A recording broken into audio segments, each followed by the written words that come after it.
Hey, welcome to Adam's Ham Radio. This is take number 2. I accidentally hit the stop button and it stopped me from recording. Today I have an old Variac. There's the meter, 0 through 150 volts. What am I getting for voltage today on my thing here? 117, 116, it's probably around about there. These are good for Variacs. If you have a meter, it's fine, but always go buy one of these things. I got a digital one, and I have a excuse me, a analog. Stand by, I'll show you. Okay, this is the digital one. It's by RCA. We're getting about 115, 116 volts, 17, almost, yeah, right around that range. This is actually good for, I use this for monitoring my voltage also in my shack. And it's a pretty handy tool. You can do the same thing like this as the other one would be. Okay, this is one of them. This is a mammoth. I mean, this thing weighs a ton. Let's see what we got for writings on this thing here. 55, 135, 115 volts. Come on, get in there, get in there. Let's see, it's hard to really read. It's so deteriorated. Let me tilt it up. There we go.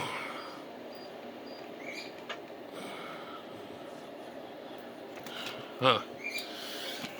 Maybe I can. No, I don't want to do that. It'll just disturb the paint.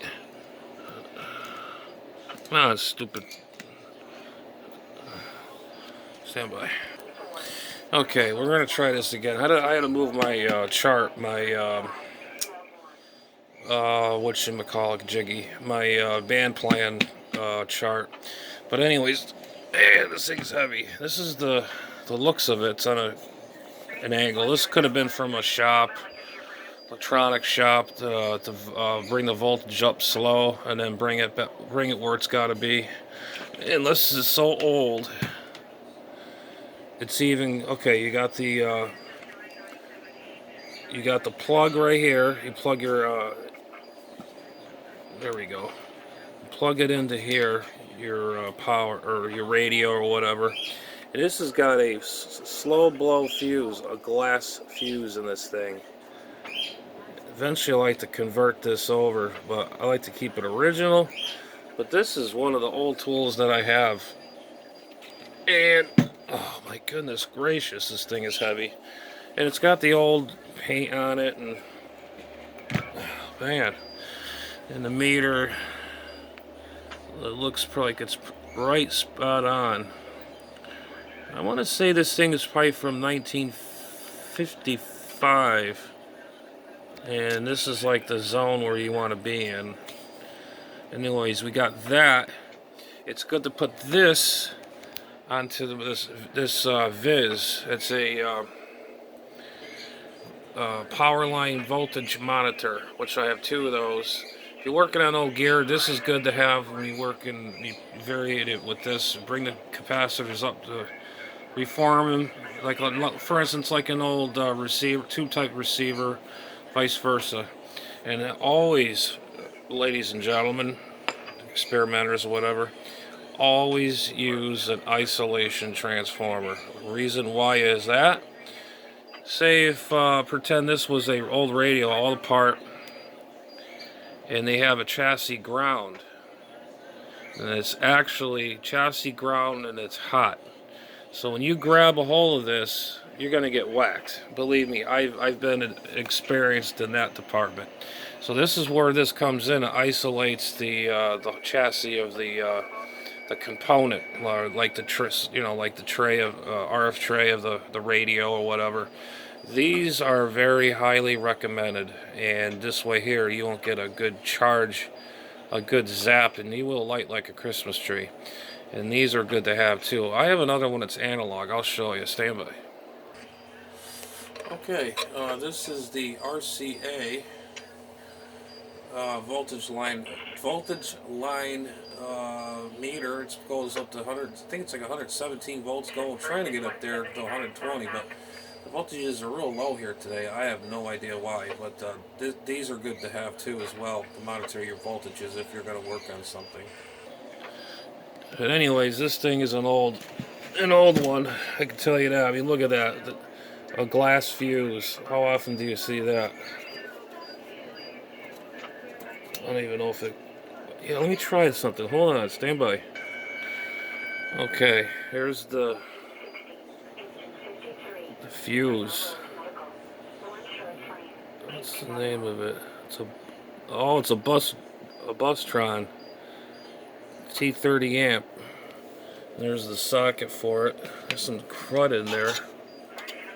Right on the sides. That's how old this thing is.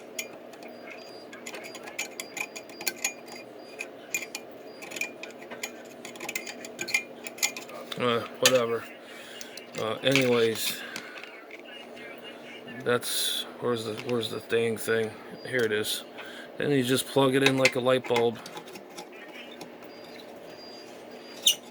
I want to cross thread this damn thing. It's hard to do this with one hand.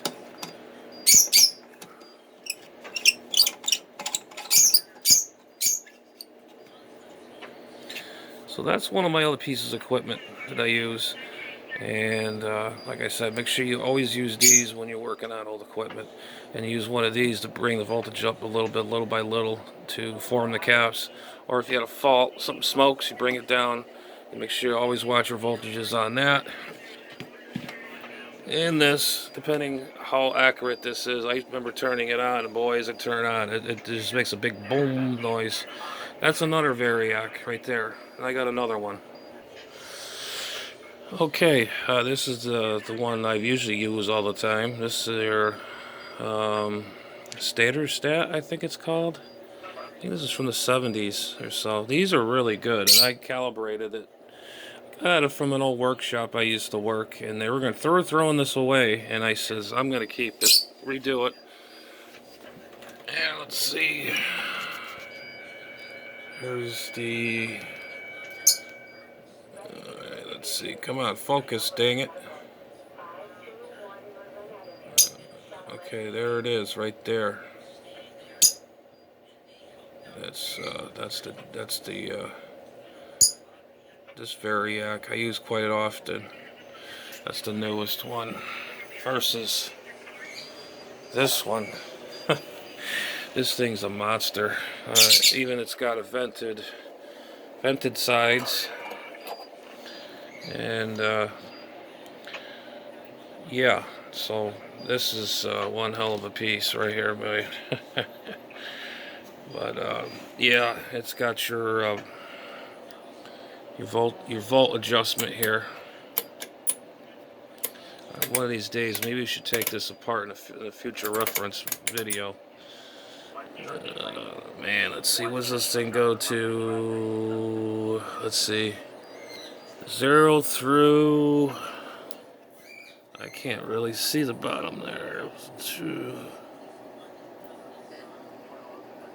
3, 4, 5. Oh, wait a minute. What's that number right there?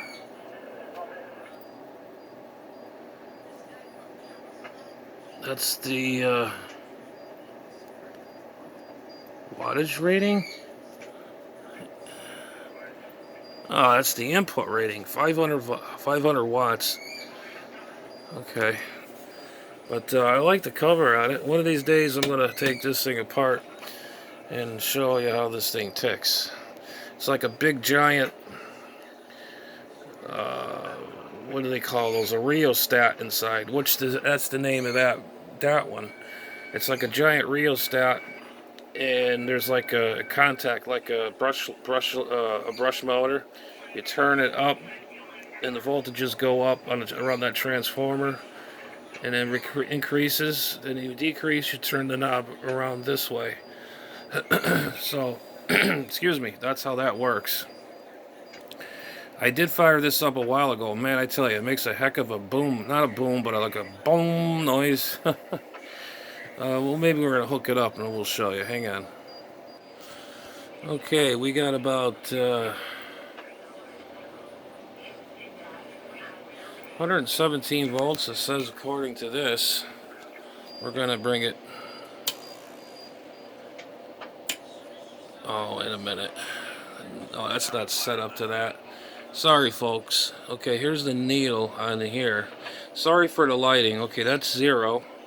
We're gonna click it to number 2.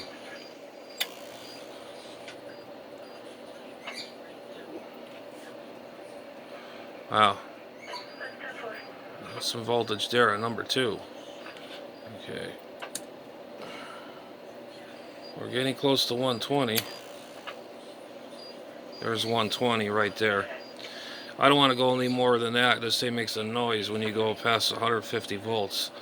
So what that does, power goes into the, pretend that's the radio cord, goes into the radio and isolates the tray of, or no, that's, oh, I'm sorry, rewind that.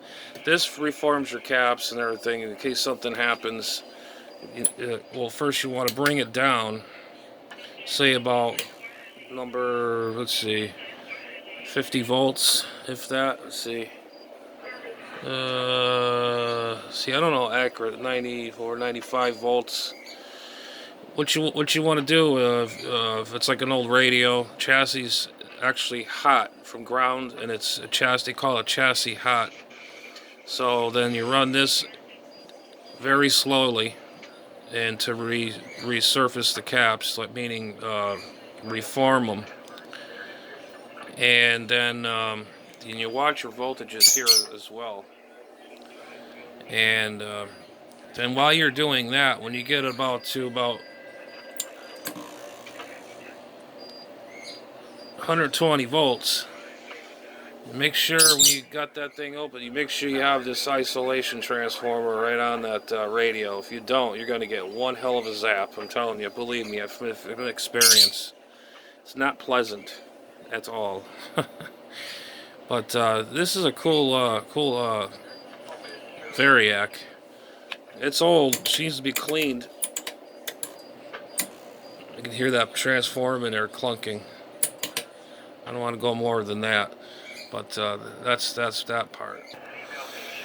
Anyways, that's the ups and downs of a Variac. Again, I'm going to repeat myself in case some newbies out there want to restore something, or, well, when you buy something that's old, you don't know if it's shorted, you don't know if the caps are reformed when they're sold, if those old paper caps or the old bumblebee caps.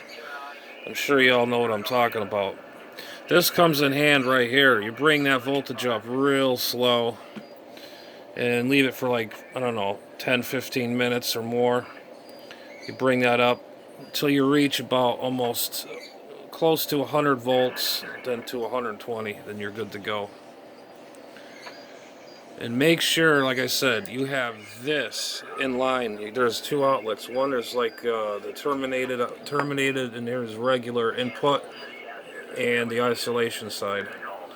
And make sure, once you get about the 120 mark, man, this is made of glass.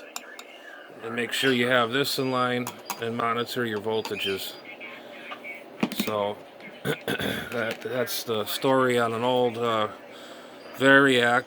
The one I showed you on the corner right over there, that's the rheostat. That's the newer version. They got one for 120, and they have another one for 220. It's somewhere out in the shed somewhere. That's good for maybe you got to bring up an old amplifier or something that runs on 220. But I figured I'd share this old equipment, and this is old. I got this. I required this a long time ago by someone, and this is one hell of a piece of hardware here. But anyways, I figured I'd share this rheostat, Variac, whatever you want to call it. But like I said, when you do a test, you bring it up slowly and make sure you have your isolation transformer hooked up. And then you have this going into that, and it comes out. Like I said, if you touch this side of the chassis of the radio, you're going to get zaps. Or if you touch a bare, see if this knob was off, you touch the inner part of the knob, you're going to get zapped there too. So that's where the isolation transformer comes in the hand. Figure that's a little tip for y'all experimenters, restorers, newbies, even the ladies, XYLs. There's some ladies out there that does experiments too, and they do fix things. Sorry about the lighting. The lighting really sucks here. So, anyways, no further ado. I just figured I'd share this with you. I wanted to do a video on it a while ago. I just still trying to recoup from being sick. So, anyhow, we're gonna say 7.3 for now, and hopefully you enjoyed this video. Like I said, this thing was probably made in 1955. It's pretty dang heavy, I tell you. I mean, it weighs just as much as a big tube amplifier, big one with a separate power supply. Anyway, 7.3, and we'll catch you again. And please subscribe. Please subscribe. It's free, and we'll keep you updated on things and whatnot. Whatever comes to mind, I'll post it and whatever. So. Well, we'll catch you again. 7.3. This is Adam's Ham Radio. We'll be signing off. QRT.